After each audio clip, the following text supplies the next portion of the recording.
cherished American value. And I'm not going to talk about liberty or democracy, but money.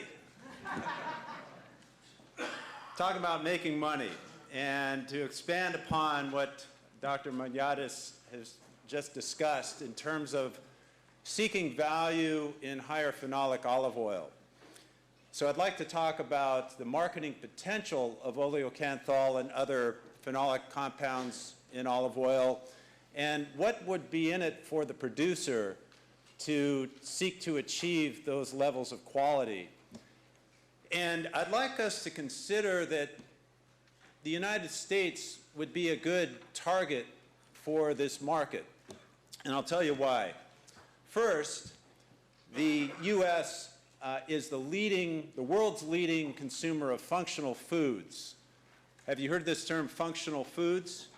So a functional food is roughly defined as a food that not only provides basic nutrition, but also has other components that are good for health or could prevent disease. And the U.S. eats more of these types of foods than anywhere else. It's a big market for it. And one example would be a dairy product with enhanced probiotics for better digestive health, for example. So that's one reason why the U.S. would be a good target, is they're receptive to these types of healthy foods. Secondly, the United States is the third largest consumer of olive oil in the world. 95% of it is imported. And so it's a country that is consuming quite a lot of olive oil. It's receptive to olive oil and imported olive oil already. And the third reason is that even though we're consuming a lot of olive oil, just behind Italy and Spain worldwide, the per capita consumption is not very high. It's only 1 liter per person per year. In Greece, it's 18 liters, and Italy, I think 15, Spain 12. 1 liter is all we're consuming in the United States, so there's a lot of room for growth. So in preparation for this talk, I looked at some academic literature, but I also spoke with some people in the United States who are experts in this field in consumer marketing of agricultural products, particularly healthy products, to get their advice and to learn some lessons that I'd like to share with you. And one of the people I spoke with is a public relations consultant who's worked at the very highest levels in the United States in promoting agricultural products. And his name is John Segale. And John told me that in today's economy, today's consumer, they are focused on health issues. He said it's not enough for a producer to market peaches from California. Today's consumer is looking for healthy products, and that's expressed in looking at organic or farm to fork or other types of foods that can improve their health, and they're willing to pay for it. And these functional foods actually do get a price premium in the market. So what are the steps in making these products more available and getting consumers to buy more of these products? Well, the first, and it's really the topic of this conference, is in conducting research. You need to get the research basis in place in order to make a health claim. And so the talks that you'll be hearing in the conference will be looking at the physiology and response to oleocanthal and looking at bioavailability and discussing clinical trials. And all these are fundamental in establishing a research basis to hopefully get an official health claim that could be attached to that product. And as Prokopius mentioned, there's already a health claim here in the EU, a new health claim related to hydroxytyrosol. There's also an existing health claim in the EU dealing with the benefits of a high phenolic olive oil, or at least even the phenolic content of olive oil, providing benefits for oxidative stress. In the United States, we don't have yet these types of health claims. And the organization in the United States that would make a determination on these health claims is called the Food and Drug Administration, or FDA. And what they do, just as they would do here in Europe, is they would look at the health data available, look at all these studies, and then they would make a determination about what an acceptable health claim would be. And so I think in this case that the fact that the Europeans have already adopted a health claim related to phenolic content in olive oil and its health benefits provides an entree into the United States, taking that same data that was persuasive here in Europe and submitting it to the FDA to see if they would adopt a similar health claim in the United States. So that would be a very good step, because once the health claim is there, that provides a tool for the marketing people to then help sell and promote that product. John Segali said it could be either the primary focus of the marketing campaign or the secondary focus, but it is really helpful to have the health claim. So step one, getting the research established, seeing if you can get a health claim, and the question is there enough evidence currently for that to be persuasive to the FDA in the United States? So the second step would be to find out about consumers and what you know about consumers in each market area. And I spoke with Dr. Christine Brun, who was just wrapping up a 40-year career as a consumer food specialist at UC Davis. And she said, you know, this is really where you need to start when you're looking to market to consumers. You want to find out what they know, where they get their information, and who they trust. And that's important because that'll help shape how you market to those consumers, and it will allow you to spend that marketing budget more effectively. So, as it happens, there is some very recent consumer information about Americans that was just released last week by the International Food Information Council.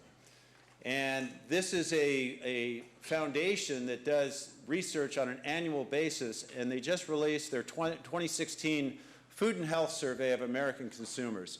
So let's look at some of what they found about American consumers, see how it might apply to the subject of this Congress. So there was the question of how much of an impact do the following have on your decision to buy food and beverages.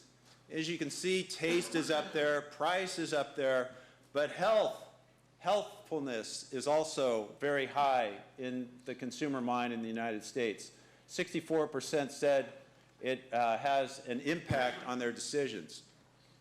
And you can see how in this graph here how those percentages have moved over the last 10 years, but they're roughly staying stable. So health is definitely in the top 3 of the considerations of the American consumer.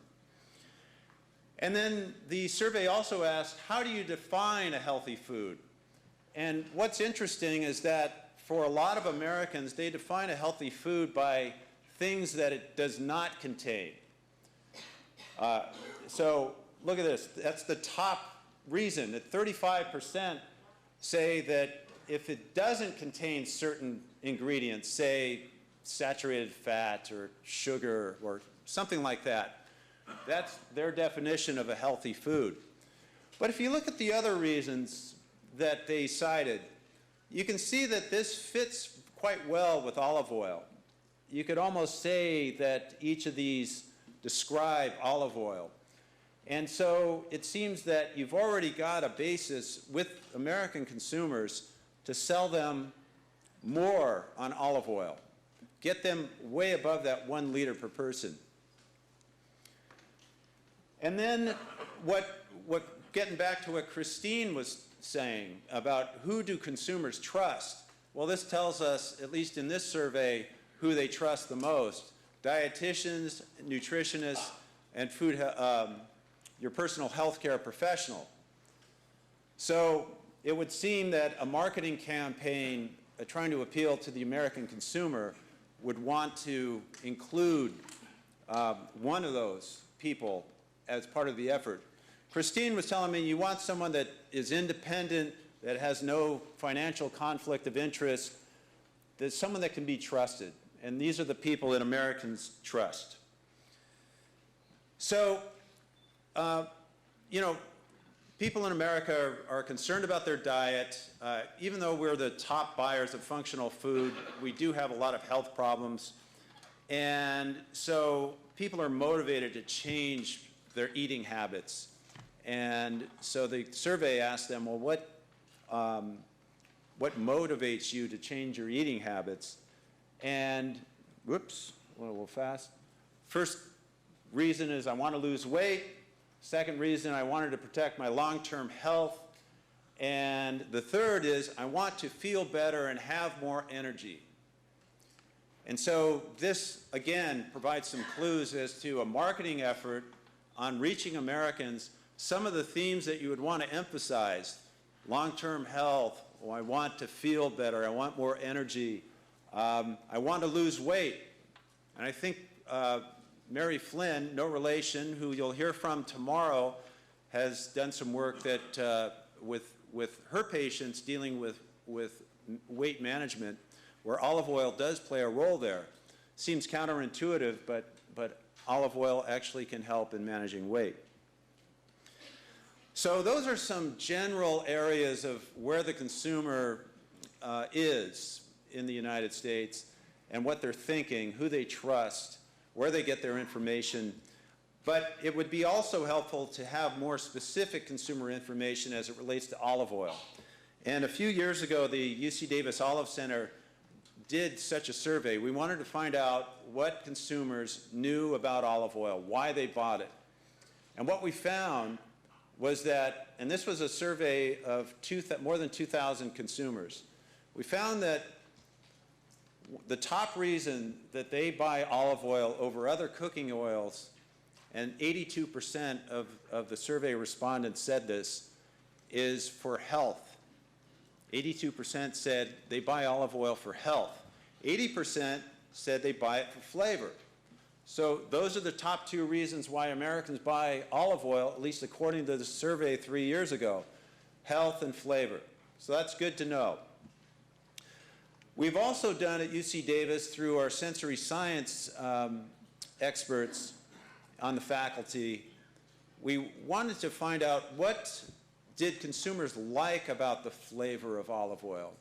And this pertains to the flavor profile. If you're seeking to get a high oleocanthal content, a high phenolic content, as Procopius mentioned, it affects the flavor profile.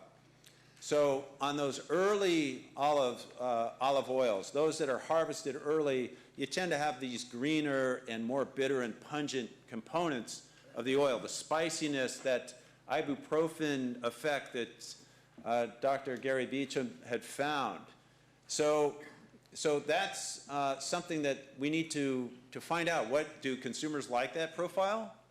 So there was a sensory study that was done a few years ago at UC Davis, and it compared what consumers liked about olive oil with what, say, an expert panel of tasters would like about olive oil. People that judge olive oil competitions, for example. And what you find is that the people who judge those competitions tend to like the bitter and pungent oils. You start to grow to like those the more you're experienced with them. But for the beginning taster of olive oil, it may not be a profile that they like very much. So here were the results of that study, of a consumer study on the flavor profile of olive oil. 26% liked the robust style, that greener, bitter, and pungent style.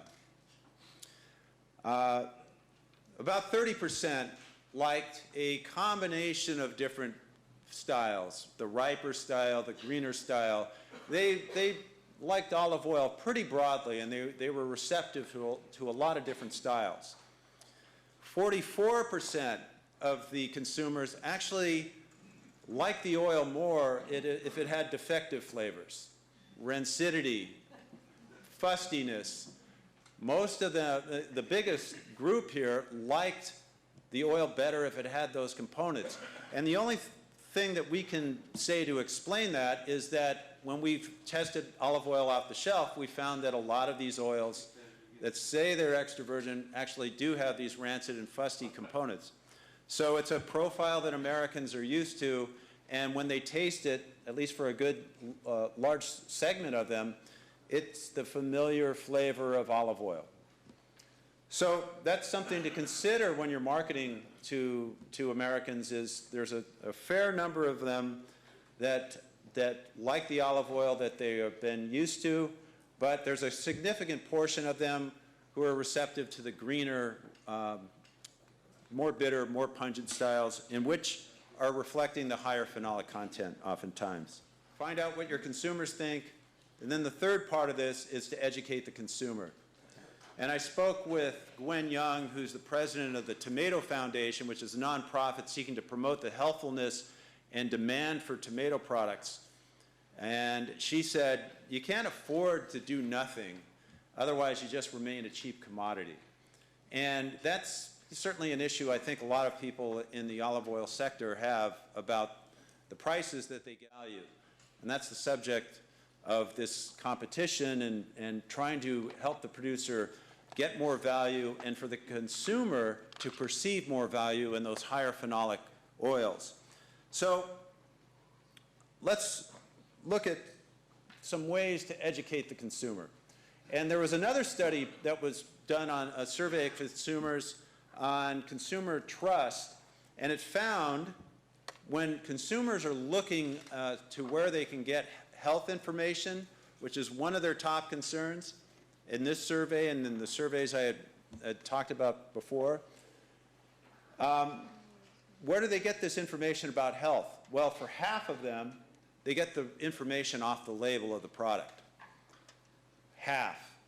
And then there's additional information they might get from a third-party website, say WebMD, or maybe the Mayo Clinic, or food bloggers, for example, or health bloggers.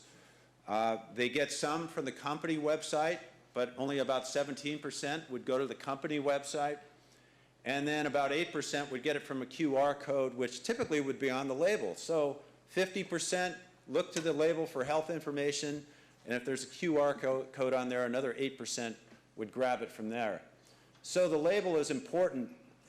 And in a minute, I'll show you some labels that I took looking at some photos of actual products on the shelf in the United States.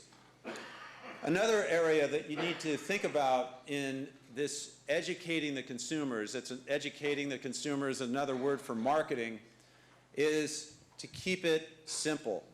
And what Christine Brun told me was the information needs to be understandable and actionable. And a couple of studies also address this. One had said, you've got to avoid the specialist terminology and the medical details. And the other said, consumers need to understand the benefits. They don't need to understand the science behind the product. So even though we're going to hear about that science, and it's important to understand why olive oil and the phenolic compounds are healthy, the consumer doesn't necessarily need to know all the details. They just want to know, is it healthy or not? Why, they want to have a general sense for why it's healthy.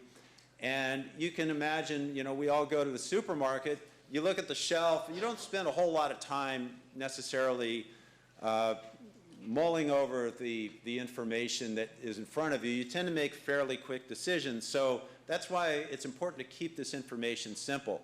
So let's look at a few labels that I took some pictures of just last week in Sacramento, California. And here's one, fairly big bottling company from Spain, Carbonell. It's not a major label that we would see in the United States, however, but you can see that they are clearly marketing toward health right on the front of the label. You got a heart-shaped illustration. It says heart healthy. It tells you can turn around the container and get more information about why olive oil is healthy. So that's a pretty good illustration of keeping it simple, marketing to health. And it's got a much bigger emblem, a pretty big emblem at the top talking about how heart healthy it is. And then Mazola also makes corn oil. And you know what? That's also heart healthy. So the price of these products are a lot less than olive oil. So where is the consumer going to perceive that they're getting extra value from olive oil? It's just something to consider, and it's really part of what this oleocanthal society is trying to work through with the industry, is how do we get this information in front of the consumer so they perceive more value. So let's look at another label. This is soy oil. Nutrioli. That sounds pretty healthy, and they even tell you it's healthy in English and Spanish at the top. So soy oil is healthy. And so what we're seeing here is that these other oils that are not olive oil, they've been hearing about that olive oil is healthy, and they're in the marketplace, they're saying, well, we're going to say we're healthy, and we've got some studies on our side that can say we're healthy. And that's what olive oil is competing with in the United States. So here's one more example. Oleico. Oleic acid is the main fatty acid in olive oil. This is high oleic safflower oil. They've bred safflower to have a high oleic content. And look what else is on the label. They've got a nutritionist. And she's very attractive. I think there would be a lot of people that would listen to her advice. She says this is good for you. So maybe olive oil needs to get some of this, this sex appeal in the product. But it may be that olive oil is not something that wants to identify so strongly with health. And so I talked to some olive oil producers about this, and one of the producers, one of the better olive oil producers in California, Lucero, which is headed up by Liz Tagami, she said, as a producer, we don't want to market to health. We want our sound and our look to be delicious and gracious. So she's really thinking, we're presenting an image here, and we don't want to necessarily have people buy our product because it's good for them. We want them to buy it because they like it, and they like our story. And so that's a legitimate point of view, and the industry may want to consider what their marketing angle is. There's room for lots of different marketing angles. The industry might also want to consider some other aspects here about high phenolic oil. I already showed that some consumers don't like that profile. But the producer might not want to give up the yield that you would give up in an earlier harvest just to get a higher phenolic content, particularly if that grower is not getting a higher price. So that's a consideration that we must keep in mind. And the producer may not want to change their processing parameters to ensure that that oil will be higher quality. In fact, there are things you can do in the processing of olive oil with heat and time to increase the phenolic content, but that isn't not necessarily going to increase the flavor quality. So you may find yourself with a high phenolic content, but you don't meet the extra virgin standard, and maybe your oil doesn't have a high shelf life either. So these are, I took my phone off, so it's not me that's doing this. But, you know, maybe this high phenolic content doesn't necessarily need to come from olive oil. Olive oil is one product. Dr. Amerigo had talked about other products that the society is working on, cosmetics and so forth. Here's a couple of examples that I'd like to share with you from the United States. One is this capsule that has freeze-dried hydroxytyrosol that comes from the wastewater from olive oil production, which has a much higher content of the phenolic compounds than the oil itself. So trying to get value out of that wastewater is definitely an area for the industry to consider. We've done some research at UC Davis which shows that you can filter that water and get a high phenolic extract that you could then use for other products. But it's now really up to the market to decide if there a value to that and how could they sell it. we know it's possible relatively inexpensively to concentrate the phenolic. So this is a product. Here's one that I think is very interesting. There's a product in the United States called 5-Hour Energy. And you remember from the survey that energy, feeling better, is one of the main concerns that would change a consumer's eating habits. They want to feel better. They want more energy. This product goes straight to that concern. These are little bottles of, I don't know, 20 milliliters. And they sell each of these bottles for about $2.50. And it's something that you can buy right at the cash register, say at a gas station or a convenience store. And the active ingredient in this 5-Hour Energy is caffeine. It's no magic. It's caffeine, and they add some vitamins. And the vitamins have not been proven to provide any additional energy. And a comedian in the United States, Jerry Seinfeld, said, "Why just 5 hours of energy? I mean, why just stop at 5 hours?" But you can buy fortified, you could probably get 10 hours of energy in some of these products.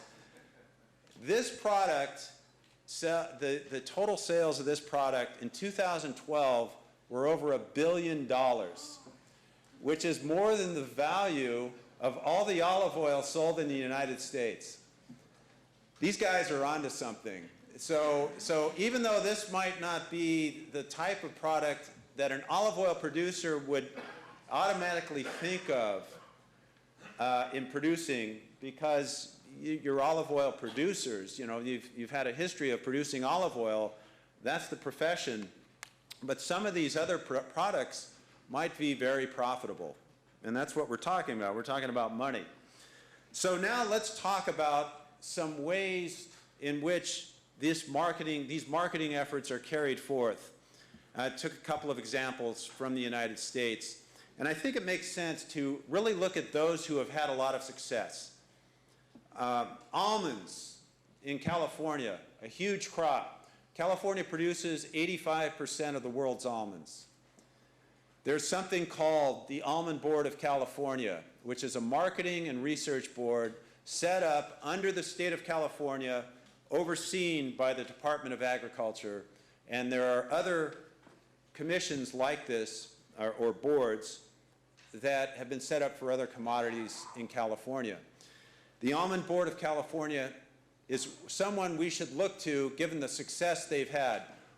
One of their most effective marketing efforts that I still remember, and even though they haven't run this campaign in more than 10 years, they had the campaign, the marketing campaign of a can a week is all we ask. 1 can a week is all we ask, is that you eat 1 can of almonds a week. And that drove up demand. 1 can a week, that's a good idea.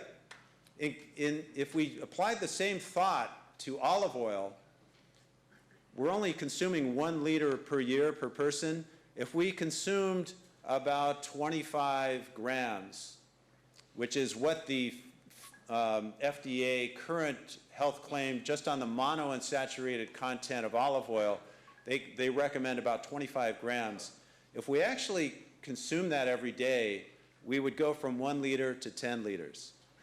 So maybe the campaign needs to be 2 tablespoons a day is all we ask. And maybe the pour spout, you know, every time you get a glug out of the pour spout, it's a tablespoon. So something to think about. But the Almond Board of California, this is from their website, and look at this. Power up energy with plant-based recipes and tips from culinary nutritionist Michaela Rubin. So they're paying attention to what consumers want. This was not, they didn't create this campaign based on what I showed in my earlier slides, that they saw my slides. They know this. They have the money to do the research. These are what one of the most successful commodities in California is doing. And then another example is the Tomato Foundation, which is a nonprofit organization. I showed a picture of Gwen Young earlier saying you've got to do something. You don't want it to remain a cheap commodity. So they do education, they fund research. It's all funded, nonprofit, non-governmental organization, and they're just trying to increase demand. And one of the things that Gwen told me is that, look, we don't have that much money in this foundation, and what we find where we get a lot more value is in collaborating with other products. So they have a collaboration with the International Olive Council. Tomatoes and olive oil go together. And in fact, one of the valuable components of tomatoes is lycopene. And you actually can get more availability of the lycopene and more benefit from lycopene when the olive oil is served with the tomatoes. So that makes a lot of sense to look at collaboration. It's a Mediterranean diet, as Dr. Amerigo has talked about. It's not just olive oil in isolation. It's the whole diet, and sometimes you can get more value with your marketing dollar by combining with other sources. So just in summary, these were some of the main points. Functional food equals higher price and profit. Research gives you a basis for the health claim and a marketing edge. Survey the consumers, build on what they know, identify market segments. It could be that you're aiming at women, 55 plus, college educated, higher income. That's actually a very good set of criteria for a market segment that would be receptive to high phenolic olive oil. Educate your consumers, use trusted sources, look at using the labels and websites, look at new media, not just the traditional media, but look at new media, bloggers and others where you can get more bang for the buck. Model what we talked about, nonprofit foundation and an industry commission, and working together in collaboration so you can get more value.